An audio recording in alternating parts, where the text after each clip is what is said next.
Jean Faria, presidente do Conselho Regional de Arquitetura e Urbanismo do Amazonas, muito obrigado pela tua presença aqui. Seja bem-vindo ao nosso espaço, sua poltrona é essa. Obrigado. Fique à vontade. A gente que agradece aí o espaço para falar um pouquinho Fique à vontade. da nossa cidade. A gente precisa discuti-la, né? A gente está num período em que a gente precisa falar mais sobre Manaus, falar sobre o centro, Sim. que é uma coisa que a gente já conversou há muito tempo. Mas antes de começar essa conversa, eu vou chamar a vinheta e a gente já retorna. Perfeito.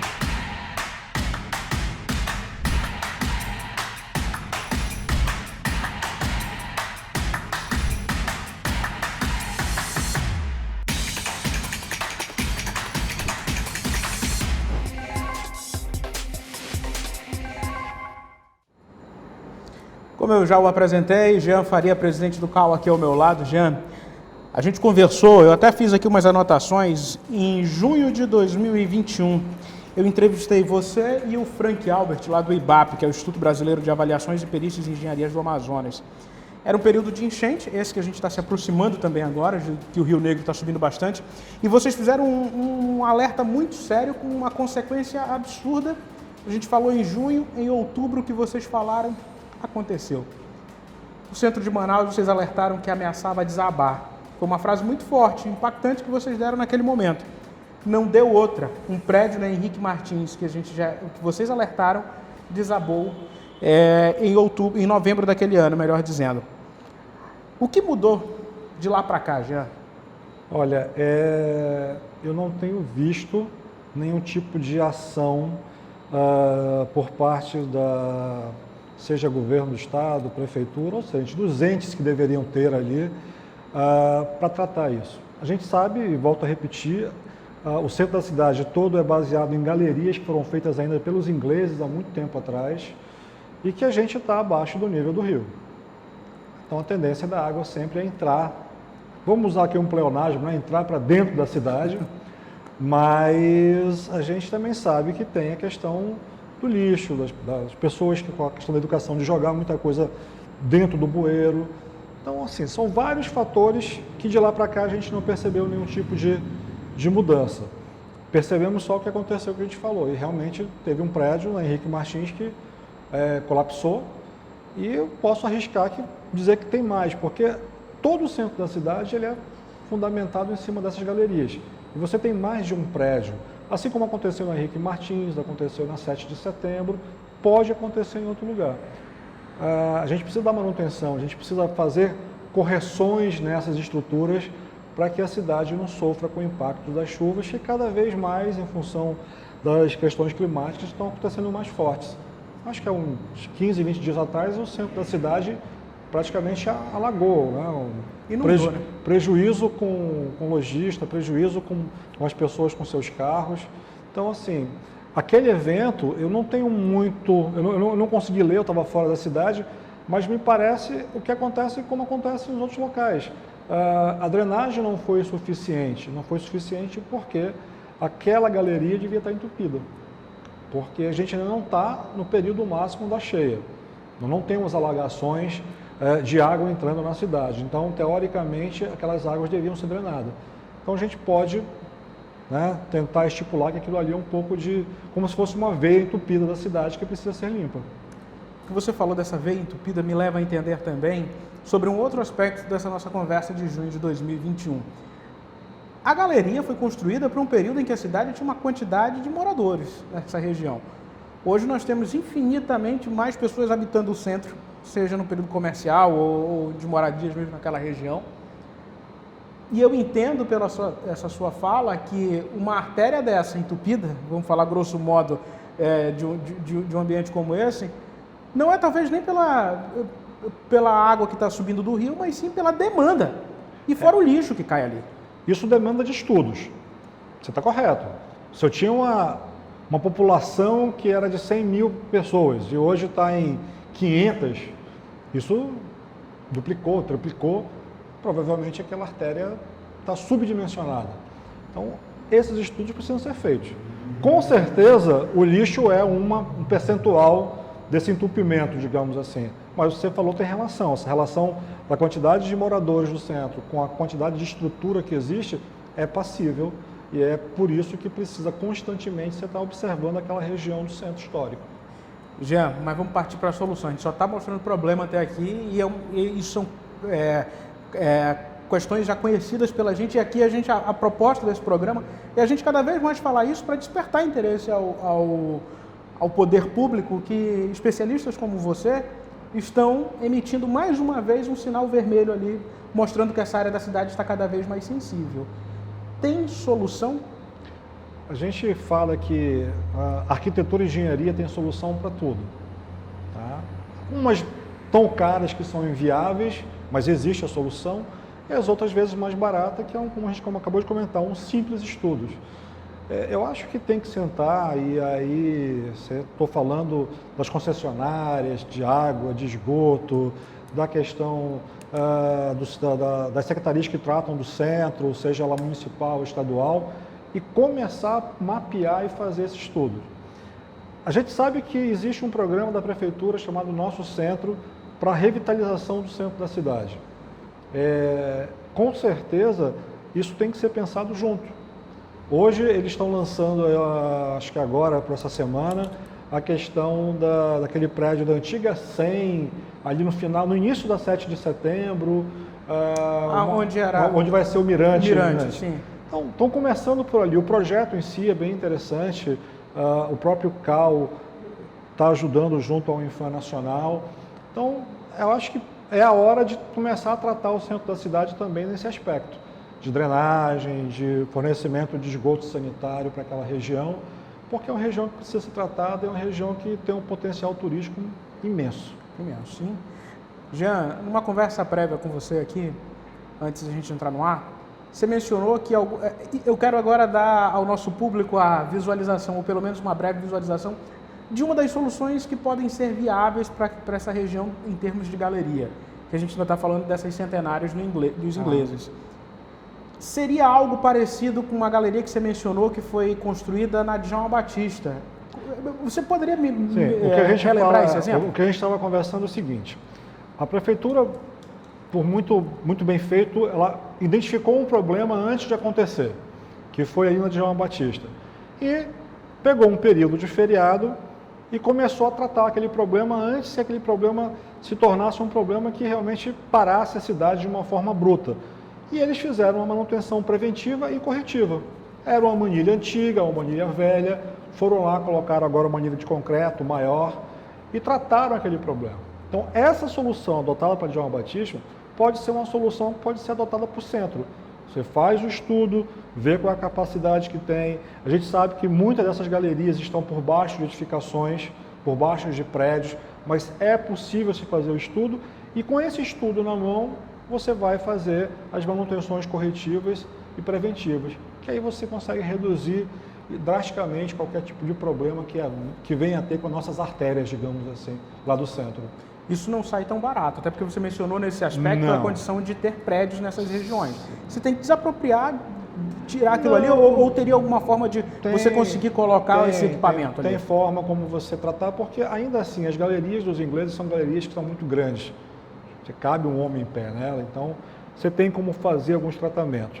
Agora, é claro, se tiver algum prédio ou outro que tiver que desapropriar, isso tem que ser pensado e naquele momento, se não tiver uma solução de criar uma outra artéria para drenar isso, você tem que desapropriar, não tem jeito.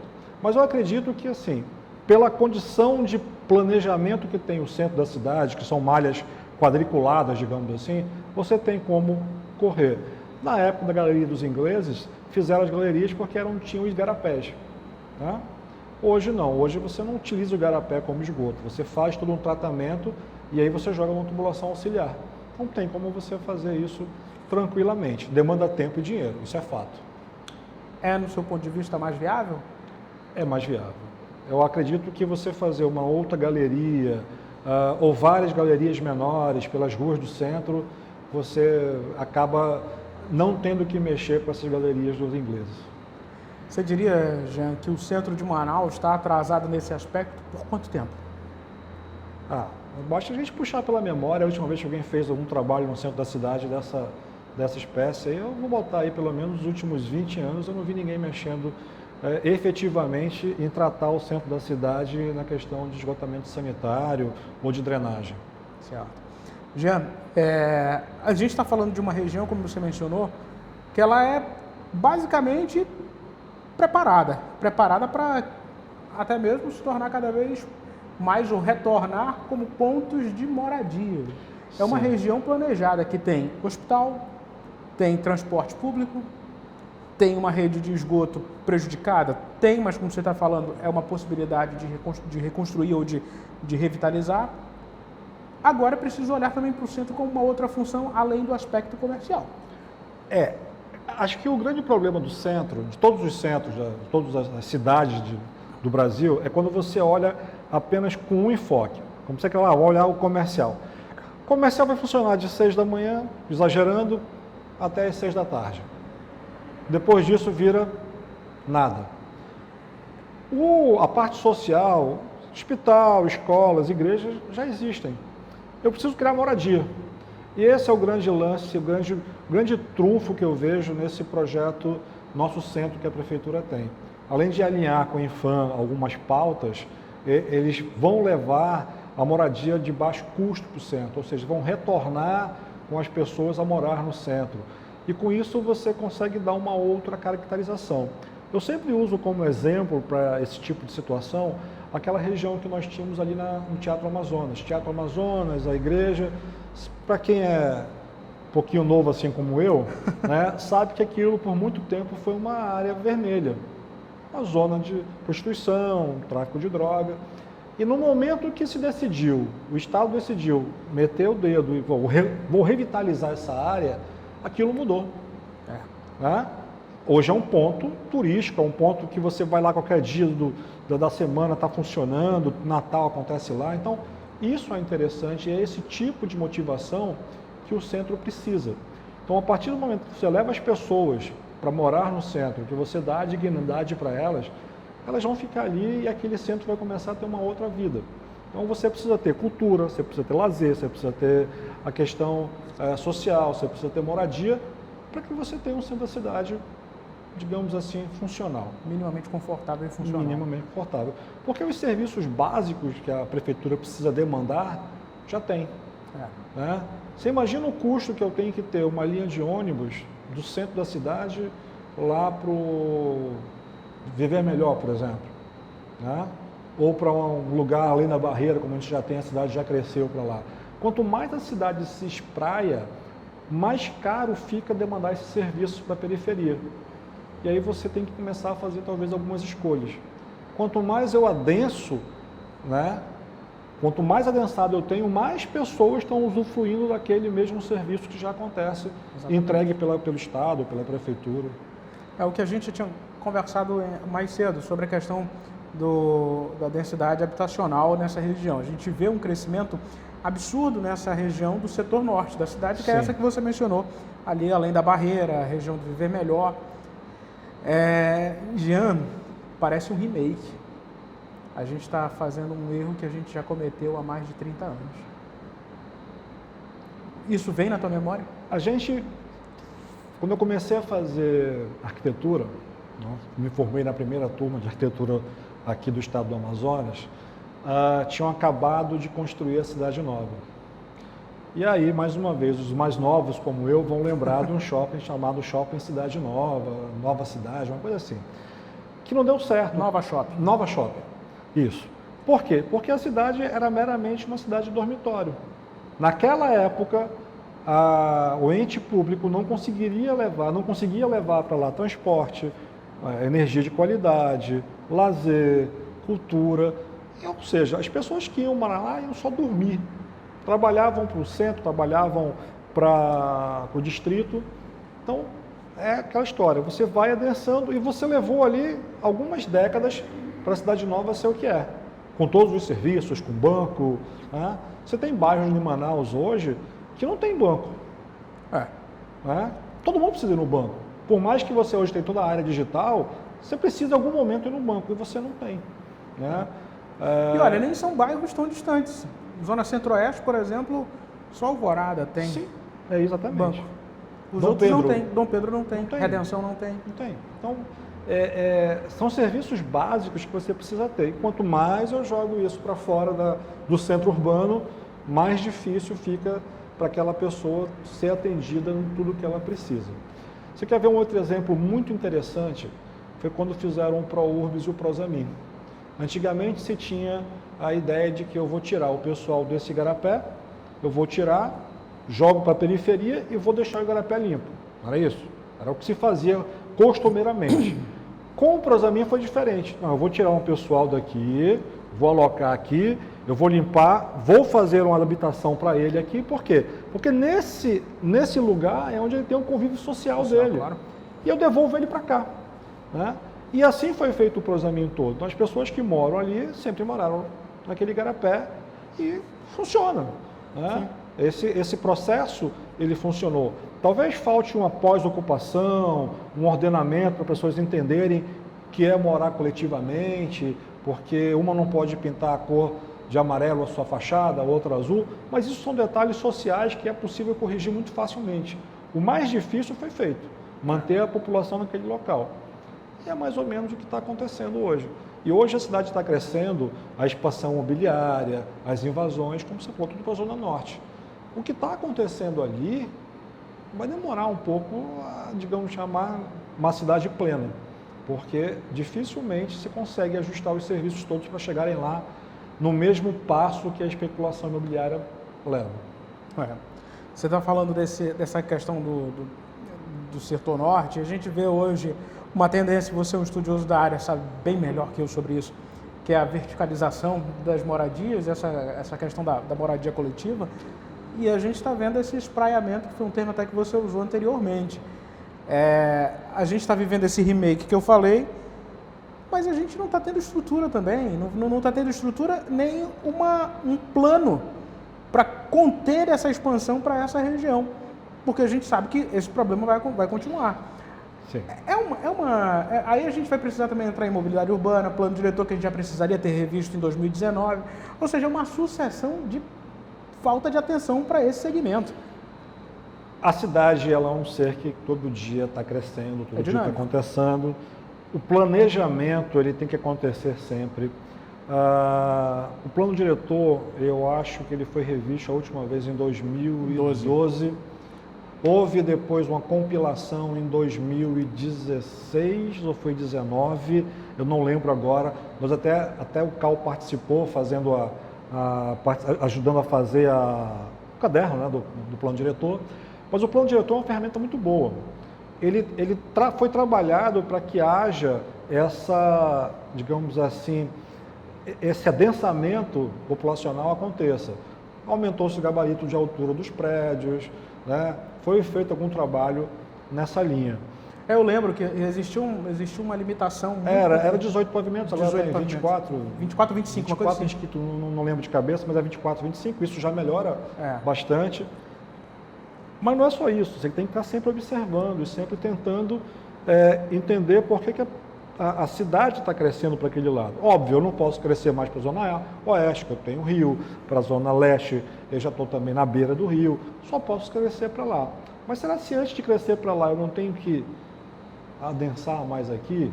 O Vieira Alves, por exemplo, está subindo cada vez prédio, está subindo cada vez, deixou de ser uma área residencial, de repente um lote ou dois pode voltar a ser residencial. Então, isso são coisas que precisam ser constantemente conversadas. Aí é que entra o arquiteto, o urbanista, conversar com a questão do prefeitura, governo de estado, para que isso possa acontecer efetivamente e tentar diminuir, porque não vai conseguir cortar nunca. Tá? Tanto que a cidade, no próprio plano diretor, ela já tem uma zona de expansão. Sim. Isso acontece, né? Normalmente. Mas isso é todo lugar. É natural das grandes capitais. Jean, eu quero te agradecer. Obrigado por ter vindo aqui. Eu sei que você tem um tempo corrido. Semana passada essa entrevista estava marcada, mas você teve um problema pessoal. Mas o bate-papo com você é sempre muito proveitoso e eu te agradeço mesmo para a gente repensar a cidade, falar sobre Manaus do futuro. Olha, o CAL está à inteira disposição. Nós temos lá 9 conselheiros. A gente pode vir tratar dos assuntos de urbanismo. Nós temos a nossa vice-presidente, que ela, além de ser vice-presidente do conselho, ela também é advogada e faz parte do Comitê de Direito Urbanístico da OAB. Então, a hora que você precisar do conselho, a gente está à disposição. Você só, antes de finalizar, você me deu uma boa notícia que você viajou recentemente para Brasília e voltando a falar do centro que você mencionou que está pelo menos há 20 anos ali sem ninguém pensar diretamente sobre o centro. A prefeitura vai lançar, já lançou um projeto chamado Nosso Centro. E eu sei que vem trabalhando com o Infam já há uns 2 anos, porque a gente participou de algumas conversas também. E um dos entraves que se tinha para a questão de melhor ocupação do centro era o tratamento do patrimônio histórico, que deve ser preservado, né? Isso é de natureza do município, do turismo, enfim. E finalmente uma normativa foi criada pelo Infam local e estava no Infam nacional para ser, digamos assim, promulgada. E junto com a nossa presidente nacional do CAU-BR, a arquiteta Nádia, nós fomos lá em Brasília, eu e o representante do Implurb, que foi o Pedro Paulo, para conversar com o presidente do Infam Nacional, que assumiu agora, e ele nos deu a garantia de que ele ia acelerar esse processo para essa normativa ser logo assinada e promulgada. Isso acontecendo vai ajudar bastante a aplicabilidade das resoluções que o plano diretor quer para o centro da cidade e vai facilitar os projetos, levando para o centro da cidade investidores que possam, porventura, querer fazer alguns prédios de assentamento de residências, de habitações naquela área. Que bom. Boa notícia. Pelo Isso menos é muito bom. destrava muita coisa aí. Então, assim, a gente percebe que, mesmo que seja um pequeno pedaço, está sendo pensado na melhoria do centro. É isso. Que bom. Jean, mais uma vez, obrigado mesmo. Volte sempre, as portas do Real Time 1 estão abertas para você. Volto a dizer, eu estou à disposição e agradeço o convite, querido. Obrigado. A você, internauta, meu muito obrigado também. Curta, comente, compartilhe essa entrevista no seu grupo de WhatsApp. Olha só, não esquece de se inscrever em nosso canal no YouTube, o Portal Real Time 1, para que você receba as notificações de entrevistas como essa. A gente está discutindo numa série de entrevistas aqui na TV Real Time sobre Manaus do futuro. A gente precisa pensar essa cidade além dos nossos olhos. Meu muito obrigado mesmo e até uma próxima oportunidade.